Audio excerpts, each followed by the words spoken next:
So I should have read the instructions first. It says before installing, you're supposed to put the spacer in here. It's got some 3M tape. So But, is it too late to do that, or no? yeah, that's on there good. Smooth. So read the instructions first if you buy this.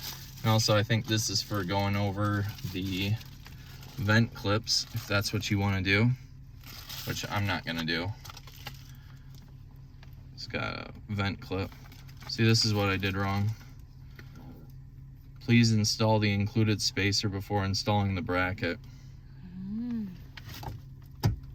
So what if you don't have it? Then what? Well, we have it on hand. But what's the purpose of it? I don't know. Oh. A spacer. And cost was $10.54. And there's going to be a link in the description. And most importantly, do we like it?